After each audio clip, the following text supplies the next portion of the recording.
Hey, what's going on everybody? It's etaprime back here again. Today we're going to be taking a look at a pretty awesome gaming monitor from Pixio.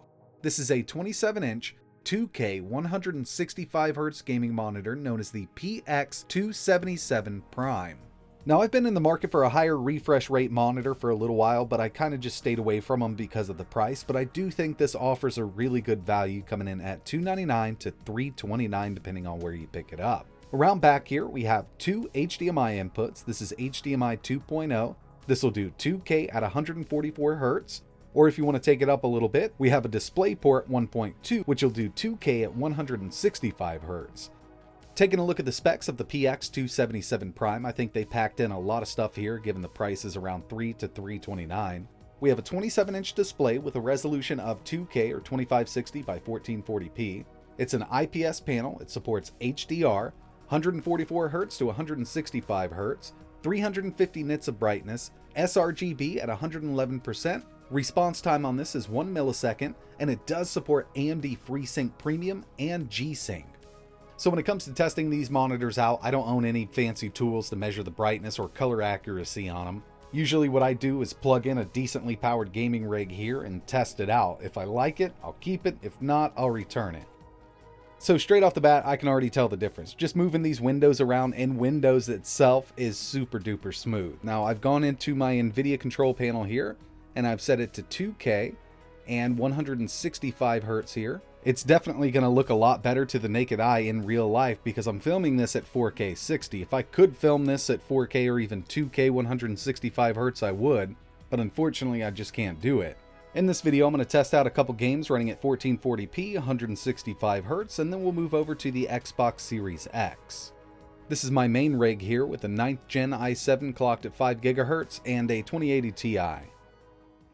First up, we have CSGO, and like I mentioned at the beginning, I've never owned a really nice gaming monitor with a higher refresh rate than 60, but this does make a world of difference. It feels like you're playing a whole nother game here.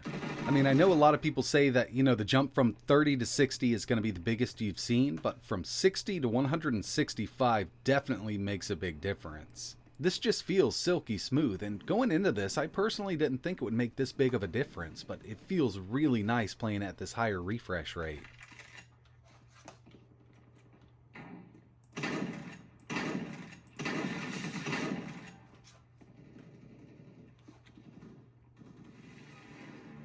Next up, Doom Eternal, 2K, 165 Hz, and I did turn VSync on in hopes that I could keep a stable 165 with this, but I am getting some fluctuation with my PC. And really, filming a screen at 4K 60 and then uploading it to YouTube with the compression they use isn't going to do this justice. You need to see one of these in real life, and then you'll know exactly what I'm talking about. This, in my opinion, adds a whole nother level to PC gaming. I should have picked one of these up a while ago.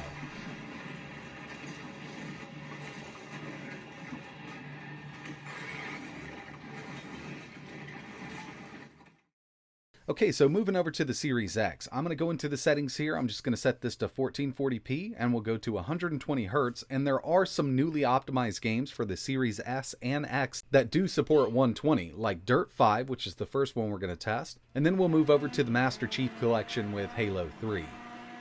So since they released Dirt 5 on Game Pass, I've been playing the heck out of it on a 4K 60 Hz display. And I didn't have any complaints. I think the game looks good. I personally prefer Forza Horizon 4 graphics, but this does look really nice for a rally game. And in order to run this on the Series S or X at 120 Hz, you have to have your resolution set correctly, be it 4K or 1440p, and you also have to have the frame rate set to 120 in the Xbox settings. And then from within Dirt 5, go into the video settings and check Prioritize Frame Rate. It does degrade the visual quality of the game because they have to drop some settings down to get to 120 Hz, but in my opinion, it's well worth it running at this higher frame rate. Another one that supports it right now is the Master Chief Collection. Here we have Halo 3, and it is really, really smooth. I mean, it definitely makes a huge difference.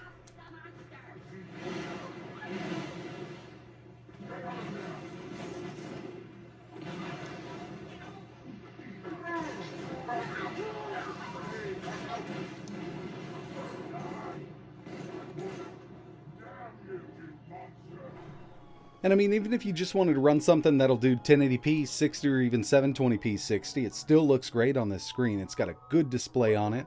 That IPS panel looks absolutely amazing, even at 1080p. So here we have the switch running on it.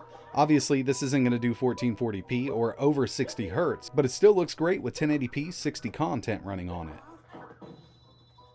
Real quick, give you a look at the OSD settings. Around back, we have this little rocker. We have our basic display settings, brightness, contrast, things like that. We can also move over to colors, so we can change that color temperature. FreeSync on and off, overdrive, bunch of different settings in here. We can change our inputs directly from the OSD. And we also have 3 user profiles that we can save to. So if you want to set up a profile for your PC, your Xbox, and another device, you can easily switch between them so you don't have to go through and adjust it every single time you plug that in.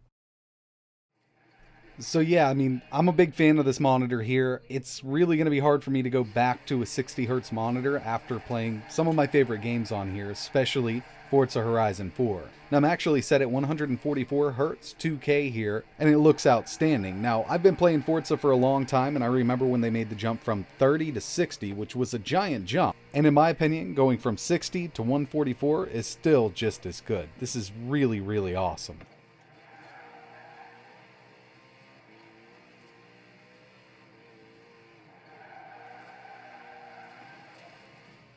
And real quick, before I wrap this up, I just wanted to show off a little bit of Overwatch gameplay.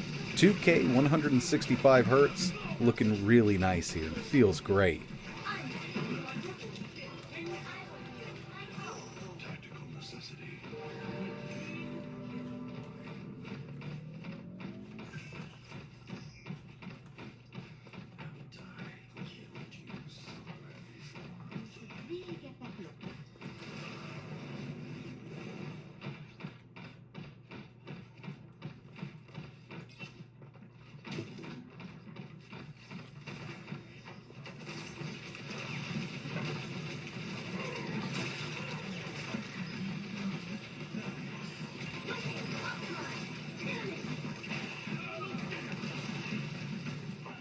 So that's going to wrap it up for this video. Really appreciate you watching. If you're interested in learning more about this, I will leave a link in the description, and this is something that I can actually recommend.